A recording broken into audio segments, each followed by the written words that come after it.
우리나라는 지난 2015년부터 간호간병 통합 서비스 제도를 시행하면서 간호와 간병을 함께 받을 수 있는 서비스를 운영하고 있는데요.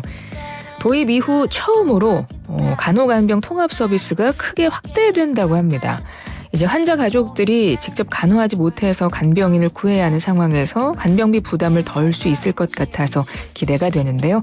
자세한 내용 알아보죠. 임강섭 보건복지부 간호정책과장 전화 연결합니다. 과장님 안녕하세요. 네, 안녕하십니까. 네, 간호간병 통합 서비스. 먼저 이게 어떤 서비스인지 좀 설명 좀 부탁드릴까요? 네, 간호간병 통합 서비스는 국민들이 아파서 병원에 입원했을 때 가족이나 보호자가 상주하지 않고 그리고 사적 간병인을 고용하지 않고서도 병원에 근무하는 간호사, 간호조무사, 요양보호사 등이 팀을 이루어 간호와 간병 서비스를 함께 제공하는 서비스를 말합니다. 2015년도에 도입이 되었고요. 현재 약 204만 명이 이용을 하고 있습니다. 간호간병 통합 서비스 말 그대로 보호자나 간병인이 따로 없어도 그냥 병원에 입원하면 간호간병을 다 받을 수 있다는 거네요, 이 서비스를. 네, 그렇습니다.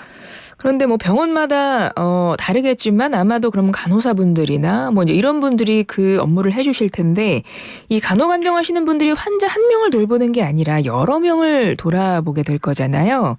그렇습니다. 보통 한 몇 명의 환자를 보게 되십니까? 그 기준이 병원의 규모별로 정해져 있어서 조금씩 다른데요. 보통 우리 국민들이 많이 이용하시는 종합병원의 예를 들면 네. 간호사 1명이 환자 7명에서 12명, 간호조무사 1명이 환자 25명 정도를 돌보고 있습니다.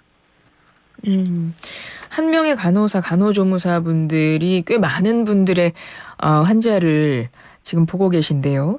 일단 지금 상황은 그렇습니다. 그러면 일단 하나씩 이 정책과 관련해서 좀 여쭤보면서 그 한 분씩 돌아보시게 되는 그 이제 환자 수에 대해서도 또 어떤 변화가 있는지 그것도 나중에 좀 여쭤보도록 하죠. 간호간병 통합 서비스. 먼저 이 제도가 도입된 계기, 그 취지가 뭐였을까요? 뭐 보호자들의 어떤 간병비 부담 이런 거였나요? 그렇습니다. 내 가족이 병원에 입원해 있다고 하면 그 가족을 간병하고 돌보느라 직장을 휴가를 내야 되고 그리고 영업을 하시는 분들은 그 영업을 중단을 해야 되는 일이 생겼는데요. 이런 부담을 없애주고자 간호간병 통합 서비스를 도입하게 되었습니다. 국민이 부담해야 되는 간병비가 얼마 정도 되죠? 2022년도 조사한 결과에 따르면 하루에 약 간병비 부담이 10만 1,000원으로 조사된 바가 있습니다. 하루에 10만 1,000원. 하루에 10만 원이면 한 달이면 한 300 정도 그 네, 이상이 될 수도 있다는 거군요. 300 이상이 들죠. 그래서 처음에 이런 문제가 있어서 이 간호간병 통합 서비스가 2015년부터 이 제도가 시행된 건데 이게 그러면 이 제도를 지금 시행하고 있는 현재는 그 간병비가 어느 정도 경감된 상태예요? 종전에는 간호간병 통합 서비스를 이용하지 않는 환자의 경우 하루에 약 11만 2천 원을 부담을 했었는데요. 네. 간호간병 통합 서비스를 이용하게 되면 하루에 약 2만 2천 원만 부담하면 됩니다. 즉, 하루에 약 9만 원이 경감을 하게 되고요. 네. 10일 입원한다고 생각을 하면 10일 동안 90만 원 정도의 비용을 덜 수 있게 됩니다. 그렇군요. 근데 지금 이 제도가 현재는 일부 병원에서 시행이 되고 있는 건가요? 네, 전체 병상의 약 30% 정도만 제공을 하고 있습니다.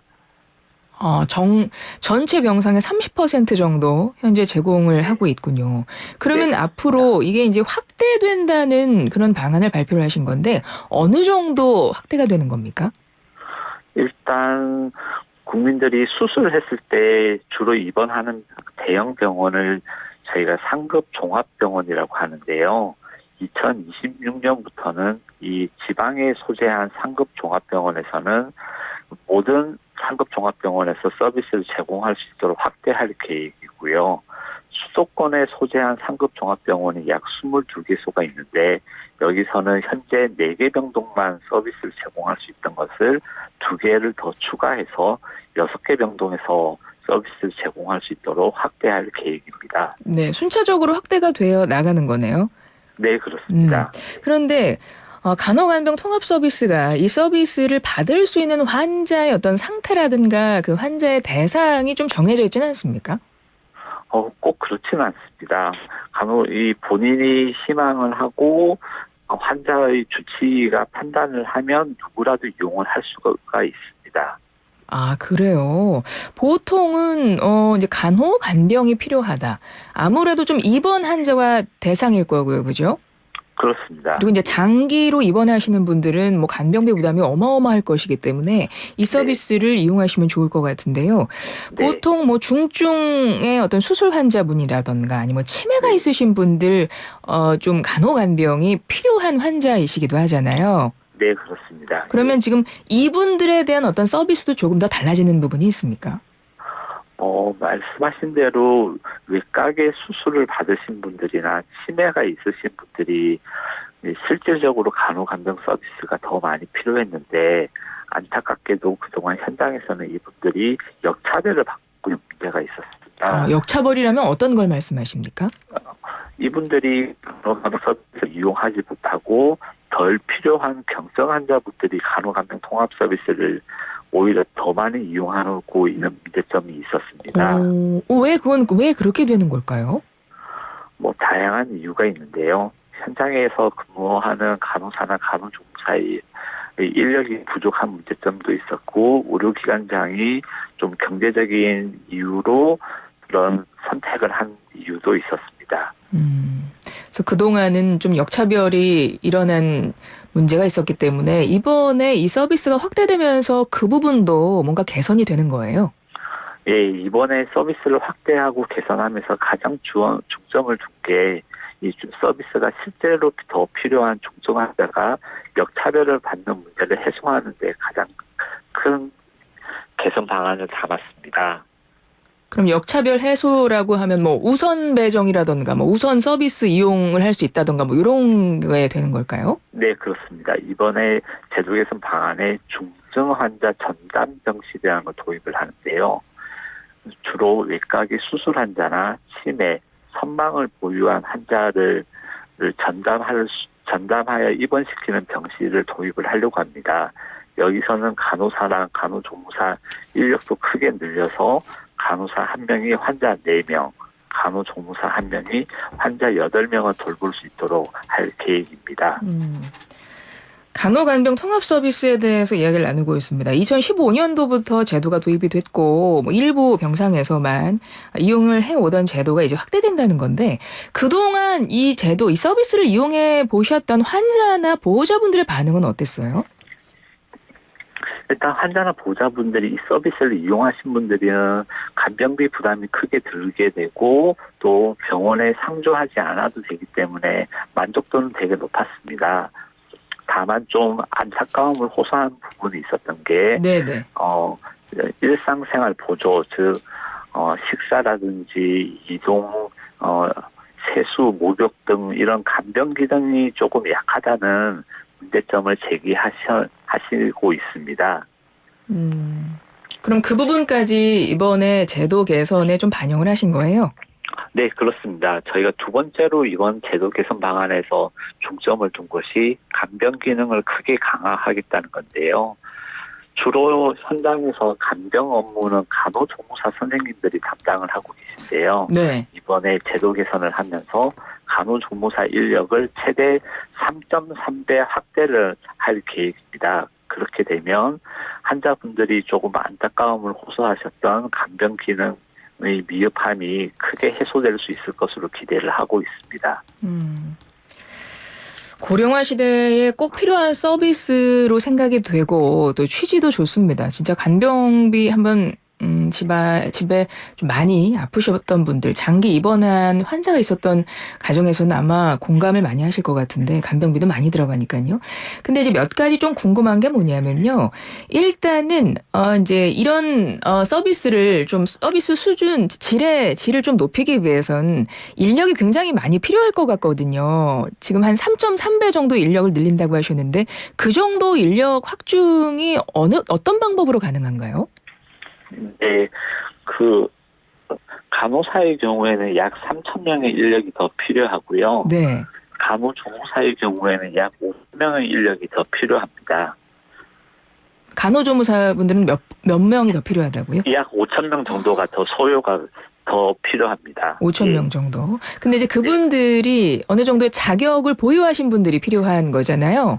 그렇습니다. 예, 간호사는 국가 면허를 취득하셔야 되고 간호조무사는 국가가 발급하는 자격을 얻으셔야 됩니다. 그러니까요. 그래서 이제 그분들을 이제 인력을 확충을 한다 하더라도 지금 한 명이 한 명을 케어하는 것이 아니라 한 명이 아까 한 4명에서 8명 정도 케어한다고 하셨어요. 근데 사실은 이게 집에서 간호간병을 하셨던 분들은 아시겠지만 계속 옆에 있어야 되거든요. 저 같은 경우는 이제 할머님이 병원에 계시면서 오래 있어봤기 때문에 그걸 너무나 잘 알아요. 그러니까 가족끼리 해도 이거 굉장히 힘든 일이고 저희도 이제 전문가의 도움을 받기도 했지만 굉장히 노력이 많이 필요하고 힘이 많이 드는 부분인데 이 간호사나 간호조무사분들의 업무 강도나 부담 같은 거는 어떻겠습니까? 아무래도 뭐 한 4명에서 8명으로 환자 수를 좀 줄인다고 하더라도 그 부분은 괜찮을까요?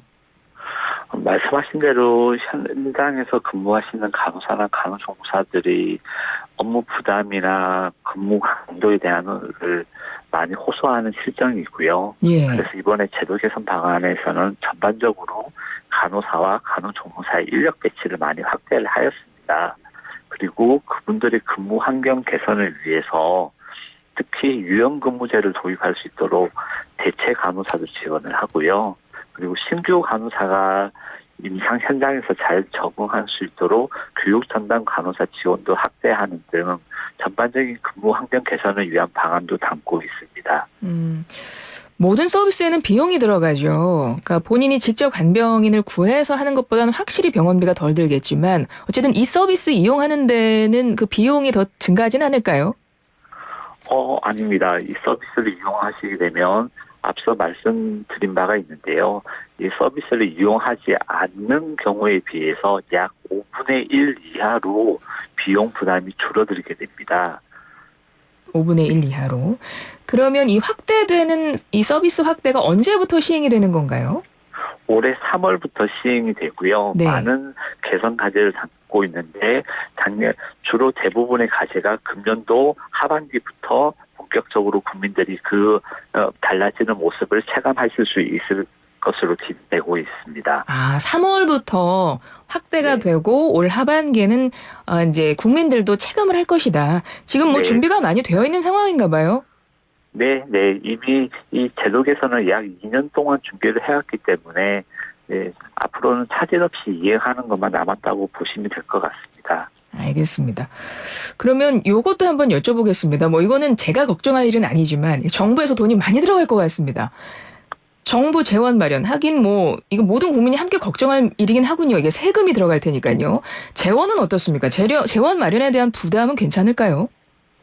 이 현재 건강보험의 누적 적립금이 꽤 쌓여 있는 상황이고요. 아직까지는 건강보험이 흑자 상황이기 때문에 재정에 대한 부담은 크게 저희가 어려움을 겪고 있지는 않습니다.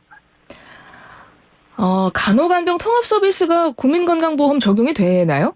네, 건강보험이 적용이 되는 제도입니다. 건강보험이 적용이 되기 때문에 간병비 부담이 줄어들게 되는 거군요. 네, 그렇습니다. 알겠습니다. 간호간병 통합 서비스 관련해서 뭐 이걸 이용해 보신 분들도 계시겠고 아직 이용해 보지 않은 분들도 계실 겁니다.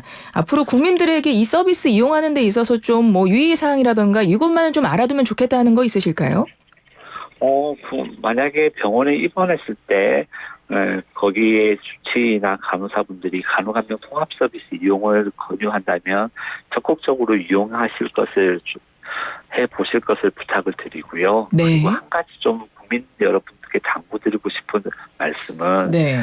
이 현장에 근무하는 간호사나 간호조무사들의 이야기를 들어보면 환자가 스스로 할 수 있음에도 불구하고 간호사나 간호조무사에게 이 개인적인 심부름을 많이 시킨다는 이야기가 많이 있습니다. 아, 네. 네, 그래서 이 환자분이 스스로 할 수 있는 일을 직접 하는 것은 본인의 건강 회복에도 도움이 되고 간호사나 간호조무사들의 업무 부담을 낮추어서 그들로부터 보다 전문적인 서비스를 받을 수 있게 된 거기 때문에 좀 너무 무리한 개인적인 심부름을 시키는 일은 조금은 자제해 주시면 좋을 것 같습니다. 네.